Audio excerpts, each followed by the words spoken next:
Olha essa, moçada. Jovens da geração Z têm ido a entrevistas de trabalho acompanhados por seus pais. Que até parece.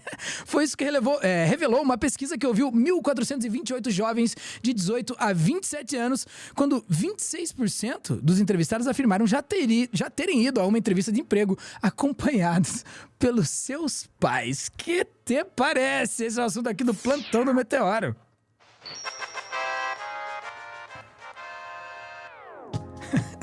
É difícil de segurar o riso, né, Clara? Fala a verdade. É difícil de você imaginar.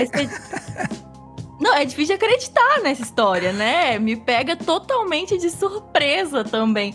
Talvez nem tanto assim, Salmaz, porque foram muitas tendências, né, de comportamento, de mídia social, que relacionaram a geração Z com o mercado de trabalho, e eu achei elas todas tão surpreendentes que eu acho que agora eu já tô acostumando aí com esse sentimento de surpresa no que diz respeito à entrada da geração Z no mercado de trabalho.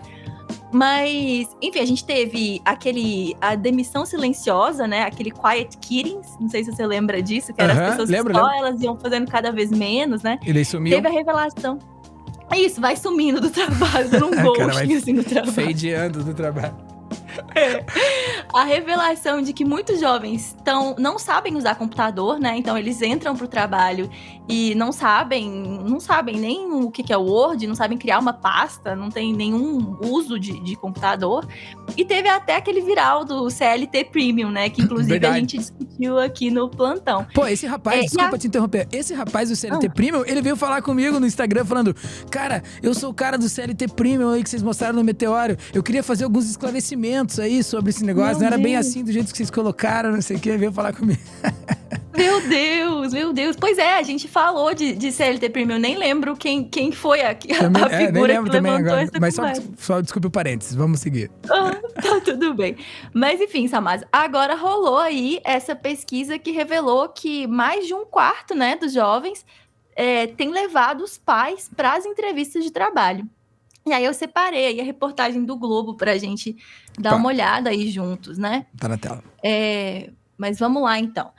1 em cada 4 jovens candidatos a vagas de emprego levou pais para entrevistas de pesquisa. Cerca de 70% do grupo entrevistado pediu a ajuda dos pais para procurar emprego.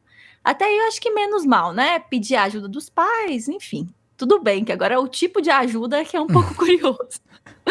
Mas é isso, um a cada 4 candidatos da geração Z levou os pais para entrevista de emprego, segundo a pesquisa recente. O levantamento realizado pela Resume Templates revelou que 70% dos integrantes da geração Z pediram ajuda aos pais para procurar empregos e 25% os levaram para entrevistas de emprego. Caramba. A empresa divulgou suas descobertas em 30 de abril, após entrevistar 1.428 candidatos a emprego da geração Z nos Estados Unidos que estavam procurando uma vaga neste ano. Dentre os entrevistados, 16% até pediram que seus pais enviassem o requerimento em seu nome. Caramba, bicho. Pensa se a pessoa vai trabalhar, Salmaz. Cara, não, mas tipo assim, cara, sabe o que me veio? Me veio, tipo assim, um choque de credibilidade, sabe assim? O cara não achar que ele tem credibilidade suficiente pra conseguir mandar o próprio currículo, sabe assim? Precisava de uma certa credibilidade dos pais. É no nome do jovem, né? O pai mandar assinado pro jovem. Não consigo mandar, tipo assim, sabe assim? Não tenho credibilidade. O cara não consegue imaginar ele mesmo entregando uma parada que não tem essa confiança, sei lá, assim, não sente a credibilidade nele próprio pra poder entregar. Precisa de um pai que entrega a parada. Que coisa maluca. Eu penso mais assim, terceirizando uma tarefa. Pai, tem como você mandar esse e-mail pra mim? Pode ser pelo teu e-mail, pai? Sério mesmo? Nossa Senhora. Caramba. E aí, assim, ao invés de eles se comparecerem à entrevista de emprego, né? Aí aqui é um comentário. Os pais podem ajudá-los a ensaiar respostas para perguntas que seu possível empregador possa fazer e abrir oportunidades para mentoria e network. No entanto, é preciso ter moderação ao ajudar os filhos e criar um currículo ou se candidatar a empregos. A pesquisa descobriu que 1 em cada 10 candidatos pediu que seus pais escrevessem o currículo para eles. As mães são mais propensas a ajudar os filhos na procura de emprego do que os pais, mas 83% dos recém-empregados disseram que eles atribuem o sucesso em conseguir emprego aos seus pais. E, enfim, tem outros dados que não estão aqui no Globo, mas que estão no site da instituição que conduziu esse estudo, que são muito alarmantes, assim, são muito curiosos, porque eles investigaram também, assim, qual que é o nível de participação que os pais tiveram na entrevista. E aí, nessa parcela que afirmou que foi acompanhado pelos pais as entrevistas, 37% disse que os pais foram só até o escritório. 26% disse que os pais entraram na sala da entrevista. 18% dos pais se apresentaram para os gerentes e 7%, Salmazo, respondeu perguntas. Caramba! Desculpa aí, mas sério, eu tenho dificuldade de imaginar essa situação. Eu entendo pedir carona até o local e tudo mais. Agora, entrar na sala de entrevista, se apresentar, responder pergunta, o que está acontecendo? Cara, que maluco, meu. Como isso, bicho? Imagina, é muito surreal, assim. Nossa. E aí são duas coisas que me chamam muita atenção, nesse processo todo aí de levar o pai para fazer entrevista. A primeira que eu fiquei pensando, assim, qual perfil é esse de pai e de mãe que os jovens consideram que ajuda eles na entrevista de emprego? Né? Como é que esses pais se parecem? Qual o tipo de emprego que eles têm?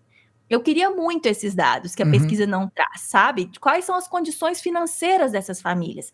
Porque o meu palpite é que esses pais que andam frequentando entrevista de emprego dos filhos são bem-sucedidos, né? Que pertencem às classes mais altas, eu imagino, assim. E aí eu sinto que tem pouca novidade nisso. É quase assim, um amigo meu, né? Colocar seu nome, fulano arruma um emprego para você, Uma né? indicação, né? Eu O que fico indica, pensando, né? O QI. exato, uma coisa de rede de contato dos pais. E aí tem a ver essa questão, né, de 83% do que conseguiram emprego dizem que os pais ajudaram eles a conseguirem os empregos, né? Que pais são esses que ajudaram, né? E ajudaram como, será, né? Será que foi mesmo qualquer pai, qualquer mãe que sentou ali, se apresentou, e, enfim, não sei, né? Cara, parece tipo assim, um tema do The Office. Assim, Parece. sabe? Parece um tema do The Office, é muito maluco. A galera aqui no chat tá falando, meu pai me levou na entrevista, me ensinou a andar de ônibus pra eu chegar até o trabalho, coisas assim. Mas responder, mano, numa entrevista, o outro aqui meteu... Ele meteu aqui, o meu pai me demitiu, bicho. Meu pai não me deu emprego, não, meu pai me demitiu. O Vitor Viana mandou aqui. Não, e imagina você tá entrevistando alguém que o próprio pai, a própria mãe, confia tão pouco no filho a ponto de não deixar ele responder as perguntas e ele mesmo, não, eu respondo melhor essa questão. Cara, são muitas coisas, né, que podem ensejar essa participação. Mas uma coisa que me saltou aos olhos mesmo ali, acho que foi uma falta de confiança, assim, sabe assim? Eu tava conversando com amigos meus professores e a galera acaba tendo muito mais contato com gente jovem, com gente da geração Z, assim, do que eu. E eles falam assim, cara, eles são mais inocentes, assim, no jeito de fazer as coisas, eles são mais bonzinhos. Ele falou assim, a gente mais boazinha, eles são uma geração mais boazinha do que a nossa, a gente era mais maldade. Mas a percepção, eu imagino qual seria a percepção da empresa ao ver a pessoa chegar com os pais, sabe assim? E o que me veio na jogada? A partir dessa ideia de que o cara é inocente, de que é uma geração um pouco mais inocente, em algumas coisas, né, moçada? Em outras são bem ligeiras, mas tipo... me veio a parada da falta de confiança, sabe assim? A gente era uma geração, creio, eu nasci em 89, né? Então a gente era uma geração que a gente meio que acreditava, é uma soberbinha, mas a gente meio que acreditava que a gente tinha mais capacidade que os nossos pais de fazer as coisas, sabe assim? A gente meio que cresceu meio que pra isso. Parecia assim, né? Você tá tendo a educação que eu não tive pra você conseguir fazer a mais mesmo. Então, quando você se formou no segundo grau ali, você já tem mais possibilidade do que eu tinha na tua idade. Parecia que era esse o movimento. E o que esses meus amigos colocam é que essa geração pensa o contrário. Pensa que nunca vão ser tão inteligentes quanto os pais, sabe assim? Às vezes, quando cruza um pai, assim, bem-sucedido, ou sei lá, que tem algumas leituras, mano, não custa nada, mas é só querer, né? Tipo, fica meio assim, sabe? Não consegue se colocar numa posição de igualdade com essa pessoa, assim, sabe? É o que você vê. Você acha que eles também não percebem que não sabem escrever um e-mail? Sabe? Eles percebem, eles sabem que não sei fazer isso, não sei fazer aquele outro. Então, tipo assim, pode ser algo relativo à confiança. Isso me saltou primeiramente aos olhos, mas pode ser o que mais, claro. Não, isso que você falou, eu acho que tem muito a ver, assim. Mas eu fiquei pensando, sabe? A gente tenta esquecer dela, Sal, mas me fez pensar na pandemia, né? Porque essas pessoas que têm aí entre 18, 20 e poucos anos, esse pessoal que tá na universidade agora e tudo mais, eles passaram anos muito formadores da adolescência, né? Em casa. Presos dentro de casa com os pais, Pandemia, né? tudo. E pensa em relação de dependência, né? Porque é na adolescência que a gente cria essa independência, né? É um momento de experimentar a independência.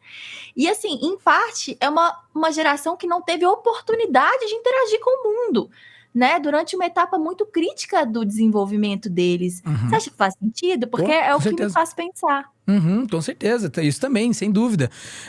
O pessoal aqui tá dando mais papos aqui, né, sobre o que aconteceu. O Rafael Vitorati falou, bom, a gente tem emprego garantido até os 60 anos, então. Tava com medo. Tava com medo, né, moçada? Tava com medo. Pois é, então, tipo assim, ó, cara, esse lance de escrever, por exemplo, o teu currículo, uma coisa que a nossa geração poderia, por exemplo, pedir ajuda pros nossos pais pra saber como escrever essa parada, hoje o ChatGPT vai fazer pros caras aqui, ó. Né? Então, a gente vai saber o que nas entrevistas de emprego as pessoas vão estar valorizando daqui a um tempo, né, Clara? Às vezes vão estar valorizando um currículo que tá na cara que foi você que escreveu. Que você escreveu de uma forma até coloquial, assim, coisa, porque daí sabe que pelo menos você tem a moral de escrever isso. Porque tá tudo tão bem escrito, tudo tão formatadinho, tudo tão falado, tão bem adjetivado, né? Que eu acho que talvez essa parte a gente vai meio que transferir um pouco da nossa cognição aí pra máquina fortemente, assim. E aí a gente não tá usando ela pra fazer uns cálculos, umas coisas que seja difícil, a gente tá usando elas pra pensar, né? O que eu gostaria era que a inteligência artificial lavasse a louça enquanto eu penso. Não que eu estivesse lavando a louça enquanto ela pensa por mim, né? Ou atividades criativas e artísticas, né, gente? Quem queria que o robô fizesse arte, né? Que necessidade que era essa de escrever um texto, né? Quem quer ler um livro escrito por um robô? Enfim, as inteligências artificiais generativas, elas são... É muito confuso pensar como elas poderiam contribuir, e de fato contribuem, sei lá, limpando o oceano, sabe, Salmado? Identificando o que é material, o que é lixo, o que é material plástico, o que é microplástico, tudo. Enfim, né? Tem tanta coisa boa. Mas, assim, a última coisa é que, embora essa pesquisa esteja sendo reportada no Brasil, né, como a gente viu no caso do Globo, ela tem essa limitação gigante, né, que a gente não pode desprezar, que os respondentes da pesquisa são todos estadunidenses, né, e embora a gente receba muita influência cultural dos Estados Unidos, nós não somos os Estados Unidos, que é uma ótima notícia. A pesquisa, ela não deixa de impressionar, mas possivelmente não representa a realidade do nosso país, né? Ufa, não né, com esses números, né? Então, assim, eu fico curiosa para saber se as pessoas que estão assistindo, se elas conhecem alguém que levou os pais para uma entrevista de emprego. Imagina, meu pai ia chegar e falar, ele é fumante, vocês sabem disso? Ele botou no currículo dele que ele é fumante? Então, desde os 11. Imagina, ia começar a queimar o cara assim.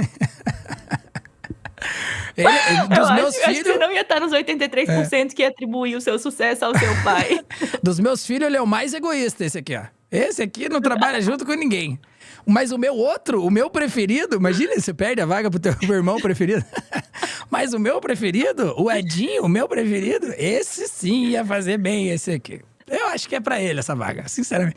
Deixa eu chamar ele. Vitor. Eu não sei nem o que esse aqui tá fazendo aqui, o que tá fazendo você perder seu tempo.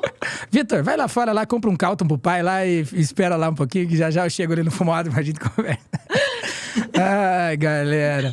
Brincadeira, mas ó, ufa, você me deu um ufa no final, que era não saber que essa pesquisa não é no Brasil, galera. Putz. Essa informação acalmou um pouco, que os Estados Unidos sigam assim. Falou? Bem, eu sou o Vitor Salmazo e fechamos aqui mais um Plantão do Meteoro. Estive com Clara Mateus. Dá uma olhada no trabalho dela lá em @ClaraMateus_, também aqui em Oguahiro. Não esqueça da TV Cringe Brasília. Hoje às 21 horas tem mais um videozinho por lá. Então, vídeo, ensaios, reacts, um pouco da TV dos anos 90 pra gente falar sobre história, cultura, tudo que a gente se amarra e num clima que remete às origens do Meteoro. Então, se você é veterano aqui no canal, tenho certeza que você vai se amarrar. Falou? TV Cringe Brasil, se inscreva, mas só se você quiser. E nos vemos no próximo Plantão. Valeu, Clara!